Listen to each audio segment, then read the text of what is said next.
Oi, boa noite.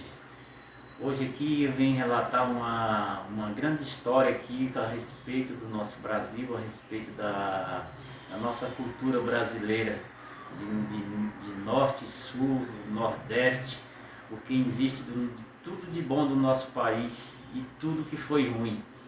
Antigamente, no início, hoje eu sou um homem de 60 anos, mas quando eu tinha meus 10 anos de idade, a gente tinha lá na nossa agricultura, nas roças, tinha uma tradição que quem comia carne de porco não podia comer melancia, não podia chupar uma manga, e nada disso era verdade.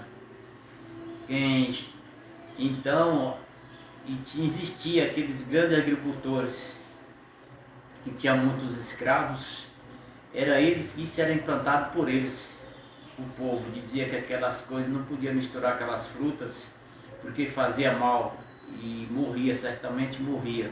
E aqueles trabalhadores não comia então. E prosseguiu. O nosso Brasil hoje desenvolveu, anda para frente e continua com aquele povo, nosso povo do Brasil ainda sendo aquele mesmo povo da senzala daquele tempo, do tempo dos coronéis. Tinha um certo agricultor e plantou uva e limão. O que ele fez? Ele chamou o limão de uva e chamou a uva de limão, que era para que os trabalhadores, aqueles escravos daquele tempo, ficassem com medo, ele chamava, ficasse com medo do limão. Aí eles iam chupar o limão que o agricultor, que o patrão falou que era uva, e aí era azeda. Aí o outro, a uva, o que era a uva que o agricultor passou para eles que era limão, eles não iam chupar, já com medo do azedo. E assim se ia. As árvores cresciam, davam os frutos e eles não chupavam nem um nem outro. Porque o limão era azedo, com medo do limão azedo, eles não comiam a uva, porque o patrão deu os nomes trocados. Aí tudo bem. É como hoje, o homem pega a Bíblia, lê muitas palavras e não sabe interpretar. Não sabe interpretar. Continua igual aqueles homens da época da senzala. Viu o pé de limão e não sabia desse nível que era limão e o que era uva. Então conheceis a árvore pelo fruto. Conheceis a árvore pelo fruto. Certamente a uva é um fruto bom, gostoso ao nosso paladar. E o limão é uma fruta consumível. Mas para consumir o limão tem que pôr água, tem que pôr açúcar, tem que pôr vários ingredientes para que ele possa ser consumido. Então, vamos conhecer a árvore pelos frutos. Hoje aqui nós temos na nossa política brasileira, temos um presidente com o povo que apoia ele de perto. Tem uma palavra de dizer que defende a família e eu não creio nisso. Eu não creio nisso. E quem crê é porque não sabe interpretar, porque a palavra, tanto o que você ouve de alguém ou como lida da Bíblia, todas as palavras têm 7 caminhos e só um te leva ao certo. E só um caminho te leva ao lugar certo. Então, tem que ler, julgar e interpretar as palavras. Quando se disser que uma pessoa é ruim, você tem que julgar o passado daquela outra pessoa. E eu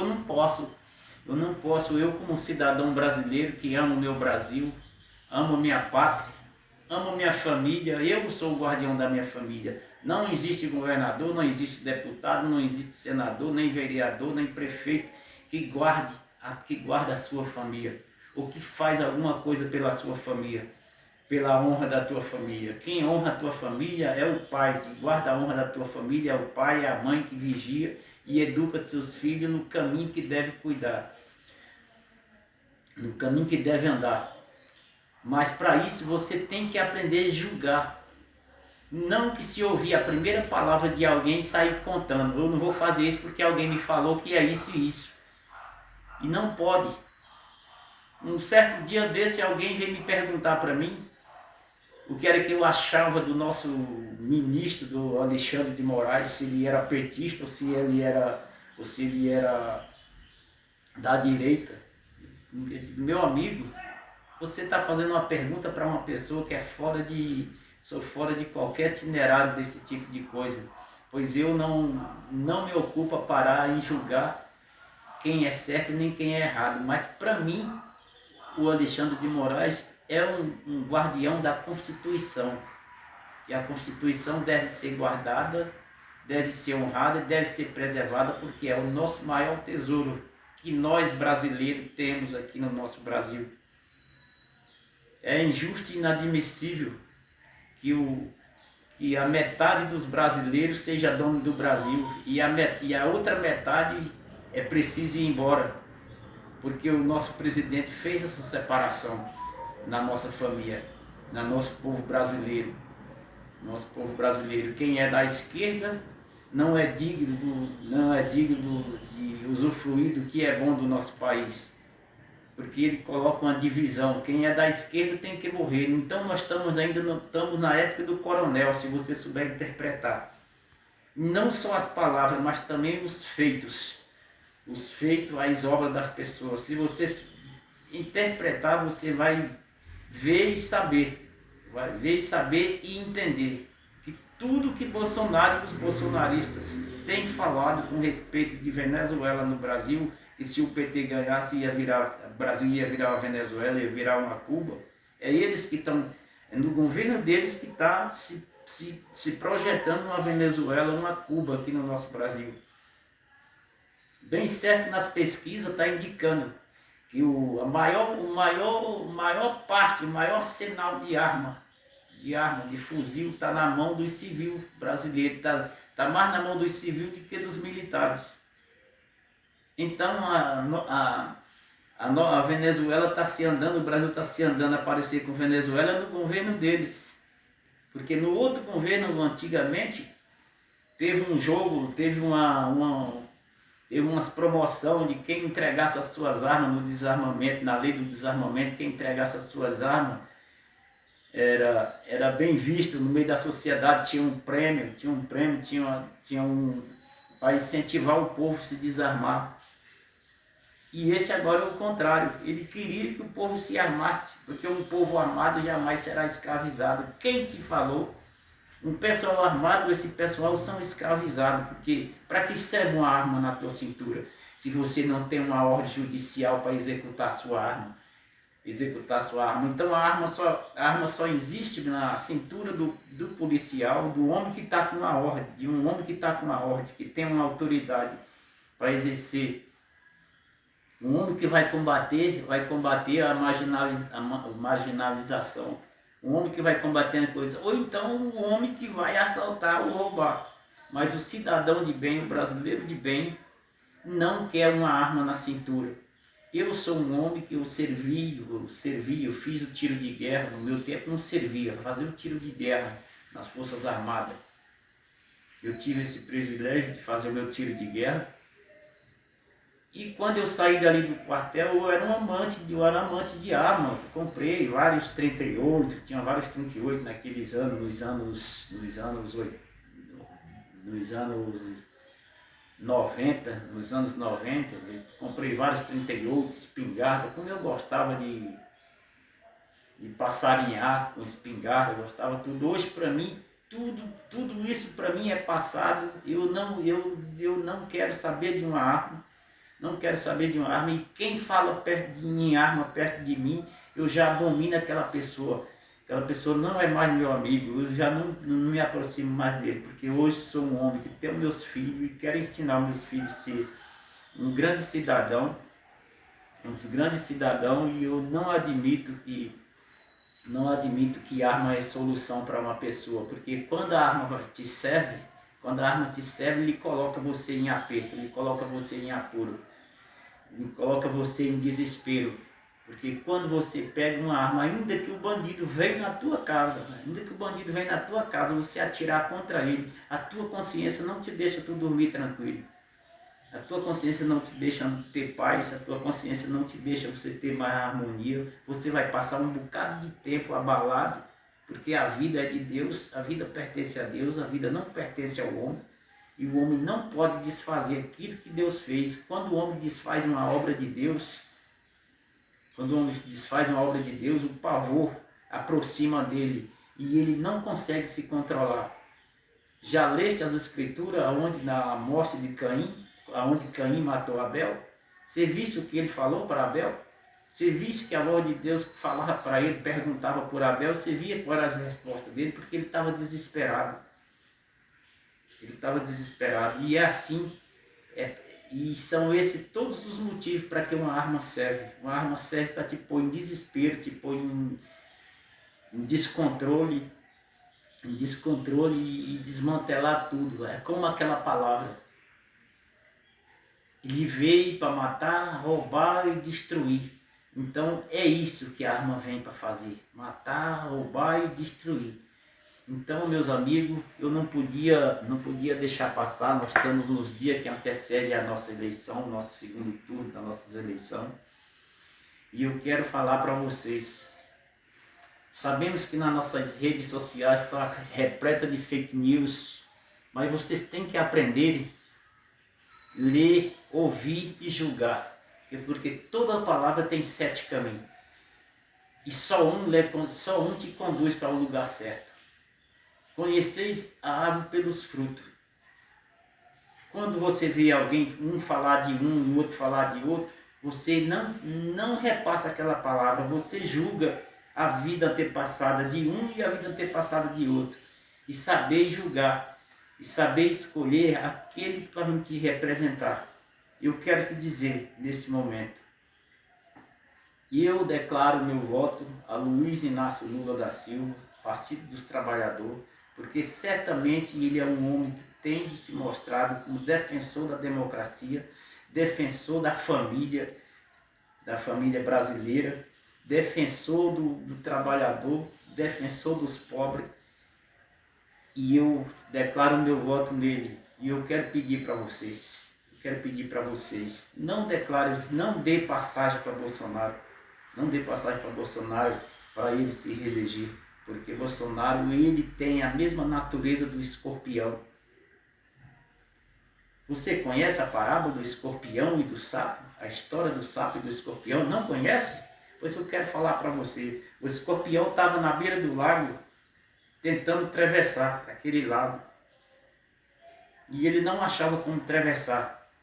O sapo estava por ali na beira da água e ele pediu carona ao sapo, para o sapo levar ele nas costas. E o sapo ficou meio cismado, porque o escorpião espora. Mas mesmo assim o sapo falou para ele que atravessava ele.